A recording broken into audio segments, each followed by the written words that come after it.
Welcome to Neurotypical's Don't Juggle Chainsaws, the podcast that cuts through the rubbish to explore the world of neurodiversity. I'm your host, Nick King. And I'm your host, Kate Fox. And together we're here to explore, understand and celebrate being neurodivergent in a neurotypical world. From ADHD and autism to dyslexia and other quirky brains, we talk about it all. And go off on tangents. So whether you're neurodivergent, love someone who is, or you're just curious about neurodivergent minds, you are in the right place. Let's get ready to juggle some words and maybe even a few chainsaws, metaphorically, of course.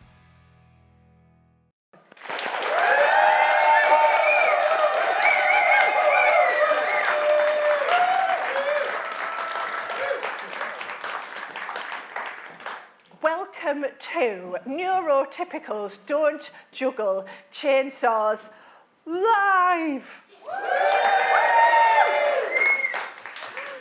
I am Kate Fox. And I am Nick King. You sound uncertain, or as if you're defiant, as if someone has questioned this. Who's questioned this, Nick? I mean, I have got a very different name sitting in front of us on these school records, but yes. Oh, you have? Yes, exactly. But that was last month's podcast. It was 20 years ago.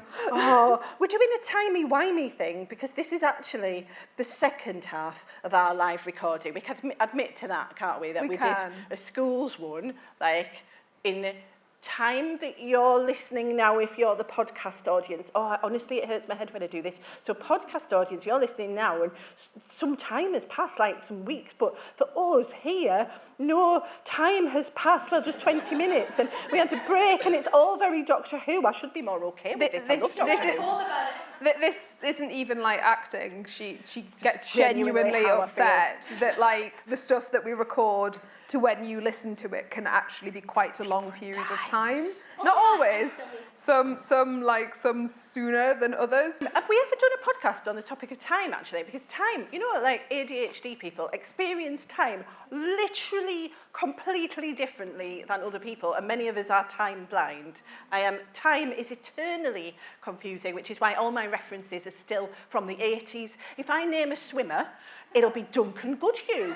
Yes, because he's the swimmer man. But no, apparently other swimmers have happened since then, 5 minutes ago. I just don't understand. Which is appropriate, therefore, that the topic of this podcast is the future.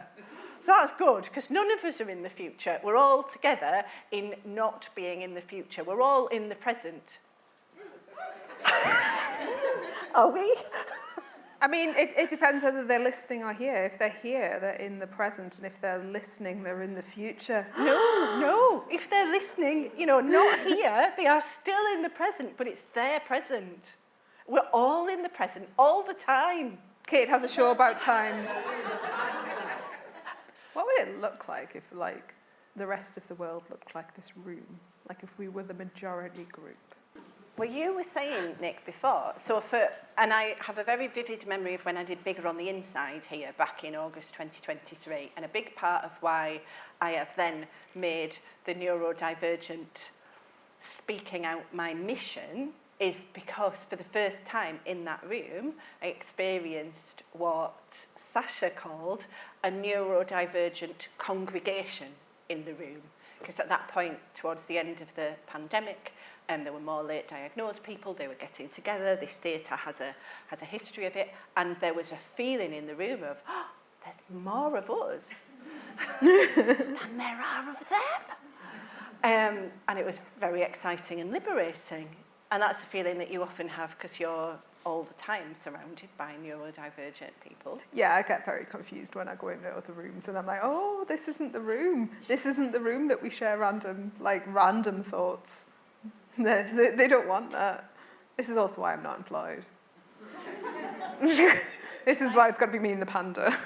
Can I play devil's advocate, though?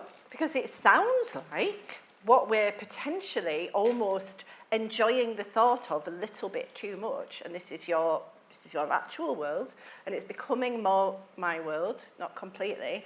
It's like we're enjoying, as neurodivergent people, the idea of a world where mainly we interacted with neurodivergent other people in neurodivergent friendly environments, it could be argued that that is a bit separatist. I'm cool with that. What? Yeah, sure. Do you know Google only employ autistic people? I will share your comment, Tracy, on the podcast. So someone from the audience, Tracy from the audience, has said Google only employ autistic people. I know a lot of companies that actively, positive discrimination, is that how they do? Because there is a company there, it's literally just there, I think, if I'm facing the right way. Virgin Money, they actively positively discriminate, particularly for certain job roles, to neurodivergent people, and they have a significant majority neurodivergent people within some departments there. I think in tech and coding, talking from somebody who wants to be a theatre tech, I feel like a lot more neurodivergent people gravitate towards tech and software design and coding because it's something that we can like monotropically focus on and we can create, and it's very hyper-focusy. Absolutely. So I think it's actually probably more likely that Google does have more neurodivergent people. I think there are a huge amount. This podcast was named essentially after a circus experience when I was. Do you want to tell it? I want to tell it mainly because it happened to me. And one of the reasons it's called Neurotypicals Don't Juggle Chainsaws is because my circus tutor used to juggle chainsaws. And he was once juggling chainsaws one day along with 2 juggling clubs, and I was sat on the mat like this on my phone, and he was stood behind me, and I heard something drop and bounce towards my head. And the last thing I heard before something collided smack on with the back of my head is, "It's not a chainsaw!" And then the juggling club hit me in the head, and then he later had to explain to my mother what happened. However, the same member of staff, I was in a meeting with one of the managers, and they were like, the paperwork, and I was like, yes, but this person's neurodivergent, and they were like, it's not on their paperwork that they're neurodivergent, and I was like, yes, but neurotypicals don't juggle chainsaws. Because nobody has that level of focus to juggle chainsaws. It's a skill. It's a skill that you have to very much hyper-focus on. It certainly is, and that's why Elon Musk was not juggling one. He was merely, sorry, we shouldn't refer again to the world's worst autistic man, but I have to say, potentially, he is one vision of a future which is quite terrifying in a way, but there are more positive versions of a future. What about a future, right? What about a future where all environments, like an ideal neurodivergent affirming environment, would take account of the different ways that people like to process and take in information. So, for example, if you're more visual, then there's visual stuff for you. If you prefer to speak, then that's available to you in schools, however you want to contribute. You know, there was a time when schools were talking about kinesthetic skills and so on. But the same in theatres, like we haven't particularly set up a relaxed environment tonight in the sense of a relaxed performance because we're doing a podcast recording, and that has made it slightly different.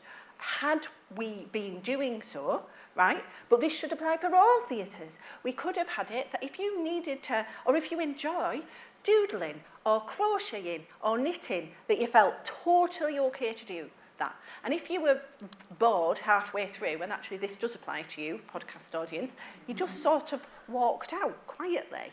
Or if you needed, you know, a certain type of drink or something. But these type of things would be universally available for everyone, not just like Morrison's being quiet on Wednesday afternoon for 1 hour.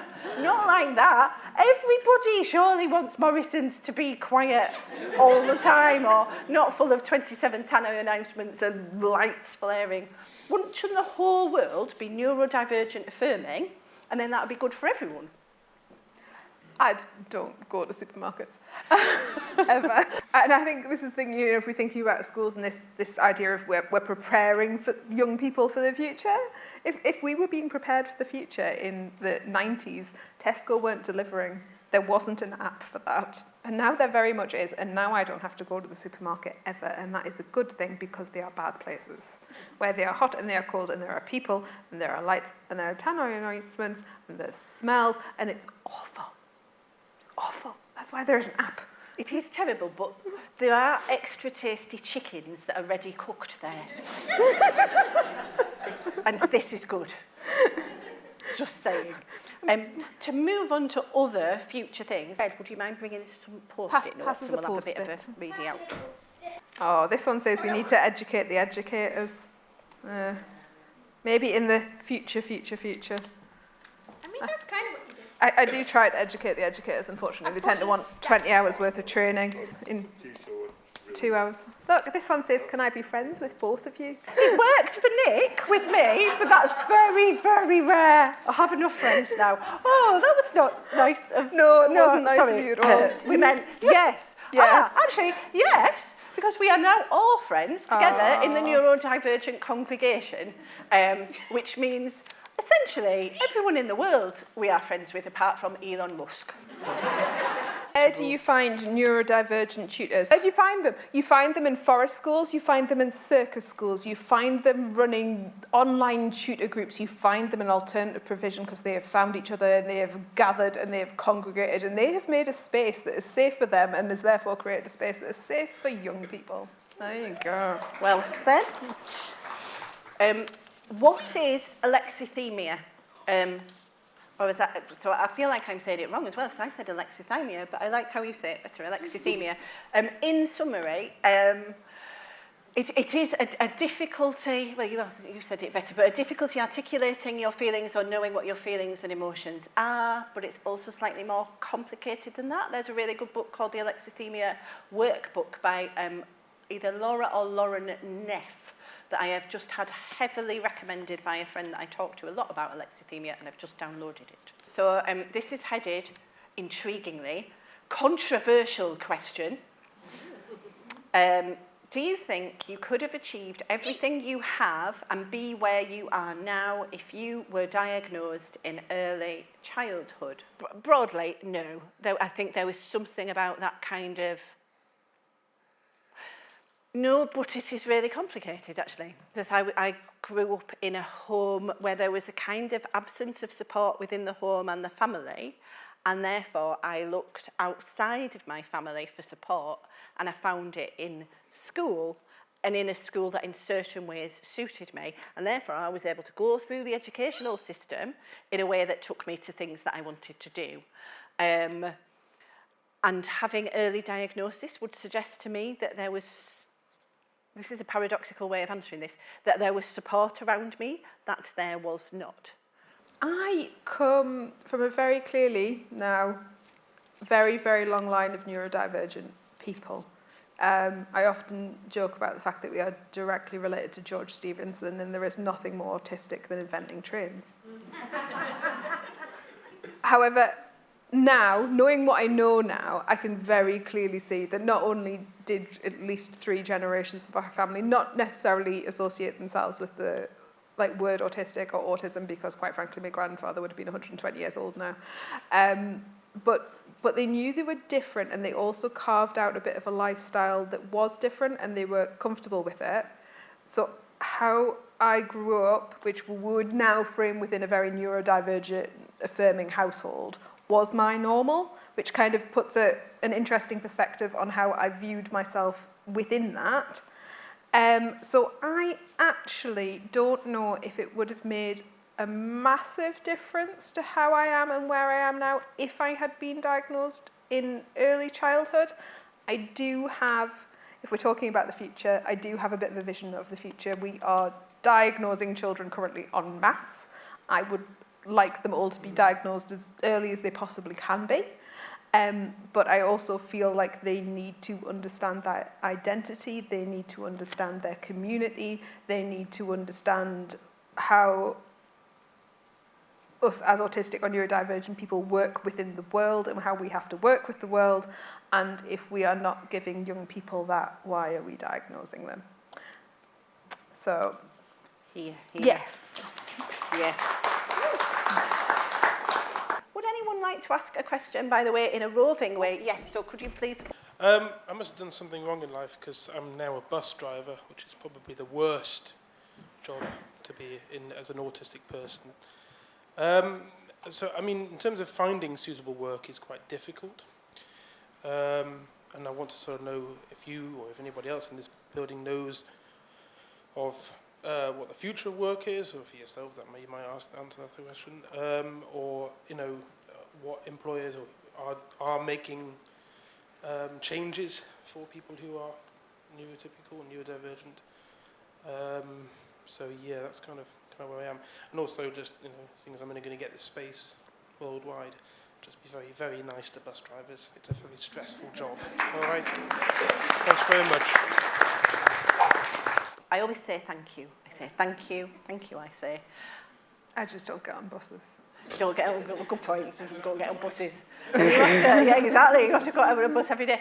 Can I would like to talk about the future of work and try not to go on a monotropic rant. At the moment, when we're a careers advisor, people in colleges, people in schools, literally are attempting to talk about the future of work at a time where the future of work is about to change unrecognisably.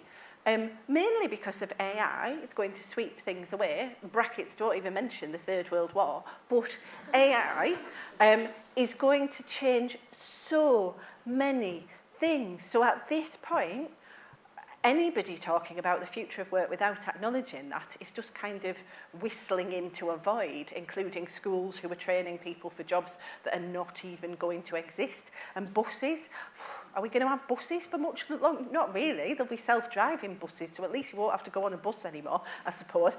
But on the positive, but actually, therefore, in this completely refigured working, I've gone off on one, haven't I? Yes. In this completely refigured working world, there is an opportunity, there is a moment where enough neurodivergent people come together collectively. Mostly we are not collectives currently, we're individual, where a lot of people feeling alone and listening to our podcast going, flipping heck, it's not just me. If we organised in meaningful ways in the face of this very unpredictable future, we could make many pockets of life and work and education that work for us, and AI brackets could help with that controversial point. So I do have a reason to feel very optimistic, but I don't think we can predict what that's going to look like in 5 years. Did we have one more question? I see a question. If in the future there were perfect simulations of how it's like being neurodivergent, like time blindness, hyperfocusing, etc., how do you think that will make the world change? What if we all organised ourselves? We're going to need more medication for that. If there were simulations of being neurodivergent, I would put every single neurotypical into it. Following. I would love to make people understand, so I can share that this is how it feels to me. Like, these lights in here might not be bright to you, blinding to me. And actually what that's coming back to is actually what the bloke over there said earlier, I think. It's almost, you're asking really, what if people really could empathise and really understood?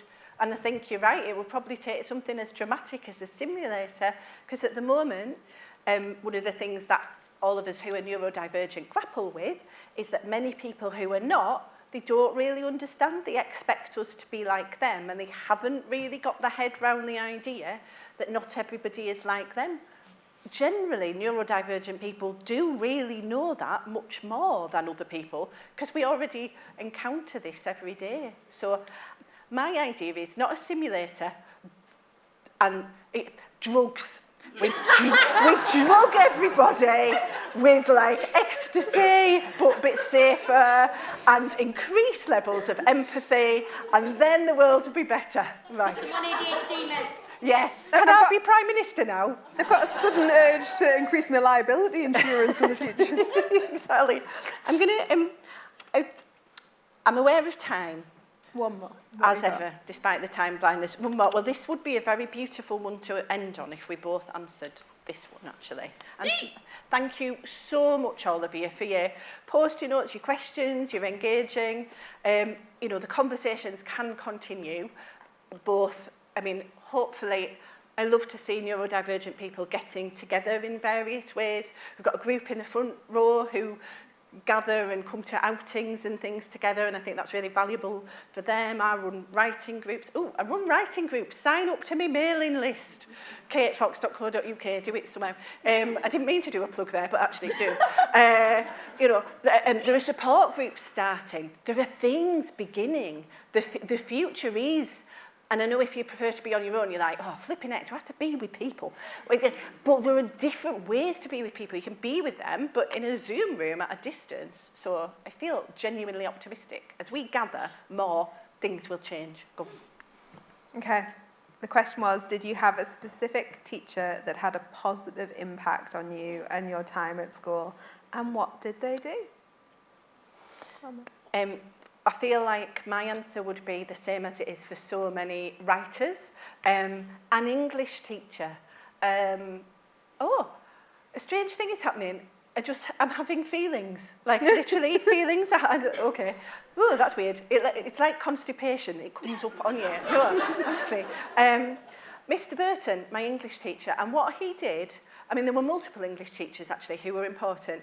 He created an environment that in his room, room 13, you could go there and you didn't have to go outside at break time. You didn't have to go on wet break and cold break in Bradford where it was flipping freezing.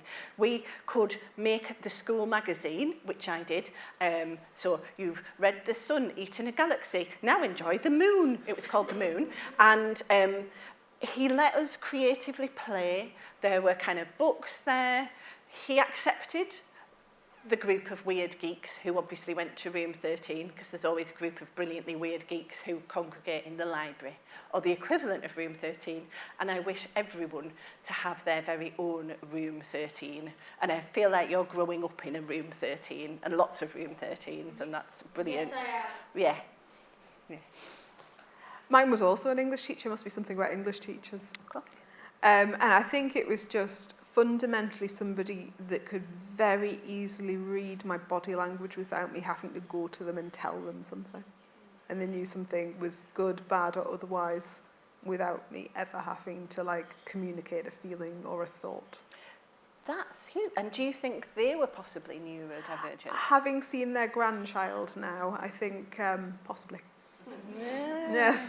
So again, back to the importance of neurodivergent teachers and the experience you're having, Zed, where you have so many neurodivergent role models around Pick you. your favourite out of the audience now. No. Hi. No.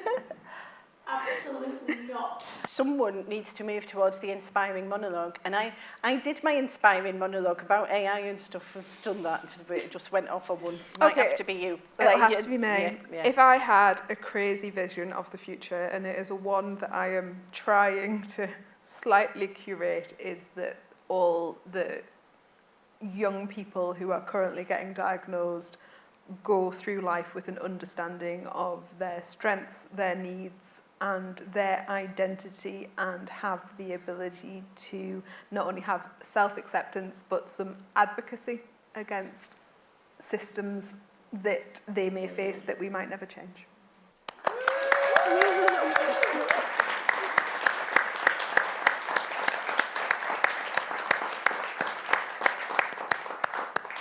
Hugely well said.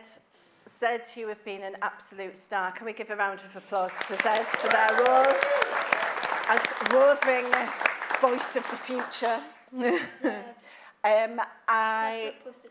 Could we also thank the brilliant staff at Gosforth Civic Theatre, our tech, Simon, our lighting person, David, Rhiannon on the door, and all the other brilliant Gosforth Civic Theatre people.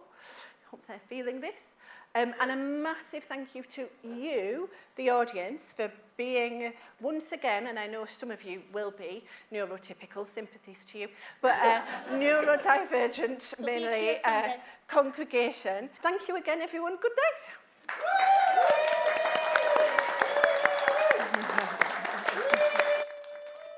Thanks for tuning in to Neurotypicals Don't Juggle Chainsaws. We're so glad you joined us today to explore the fascinating world of neurodivergence with your hosts, me, Nick King. And me, Kate Fox. If our conversation sparked a thought, a question, or even a smile, don't keep it to yourself. Drop us a line at hello@neurotypicalsdon'tjugglechainsaws.co.uk or visit our website, neurotypicalsdon'tjugglechainsaws.co.uk, to write in. We'd love to hear from you. If you enjoyed today's episode, consider leaving us a 5-star review on your favourite podcast platform. Until next time, keep embracing the unique ways you juggle the chainsaws of life.